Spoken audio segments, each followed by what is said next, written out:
Hello guys, mapagpalang araw po sa ating lahat. At shoutout sa ating mga subscribers. Maraming salamat po. Parami ng parami ang ating subscribers. So maraming salamat po sa patuloy na panonood na aking video. Ngayon po ang video ko ay tayo unboxing nitong ating piyesa ng ating sasakyan. Bali, motor oil at saka filter. Kapipick up lang natin doon sa pick up center ng mga box. So samahan niyo ako, open natin. Bali ito, 3 filter at saka 4 liters na motor oil. Let's open. Ito, buksan na natin. Medyo mahirap buksan.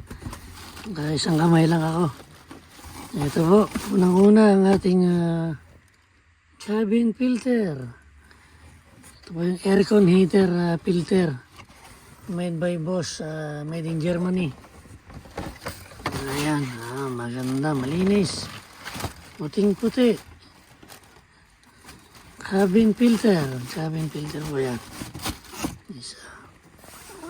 Tapos, ating pandalawa ay itong air filter, mga kaibigan. Ayan, yung air filter niya.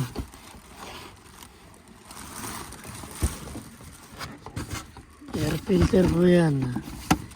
Made by Bosch din,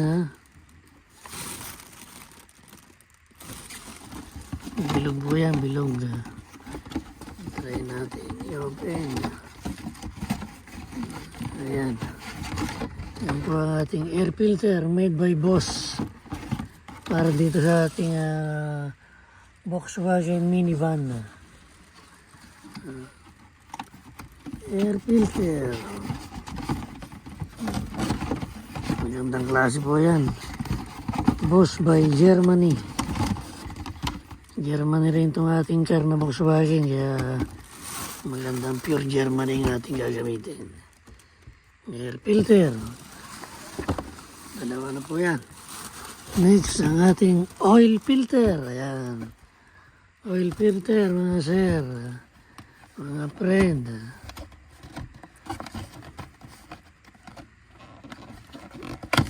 Yeah. Oil filter made by Bosch din, Bosch din po yan. Lagi pong Bosch ang ina-order ko kasi good quality from Germany. Ayan. Bosch oil filter. 3. Ayan, the last one. Ang ating oil filter. Motor oil. Pardon. Sorry po. Ayan. 4 liter na 5W40 synthetic po yan. 4 liters made by Total.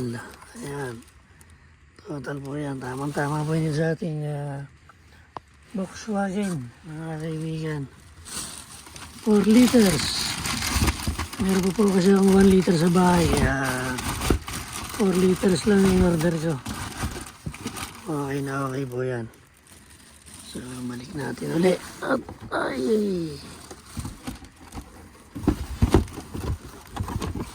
ito po ang ating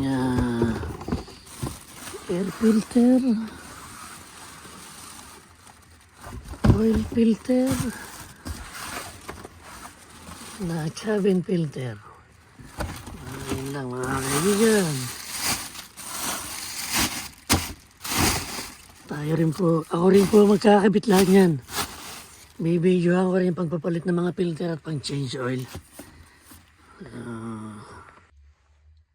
So next po, bibidyohan ko rin yan. Yung pagkakabit ng mga filter. Tsaka oil, pang change oil. Ako din po ang titira yan. Mahilig po tayo mag-DIY kasi marunong tayo mag-mekaniko ng konti. So yun lang po. Maraming salamat. At magandang hapon po sa ating lahat. Keep safe everyone. And once again, maraming salamat po sa ating subscribers. Thank you. Bye-bye.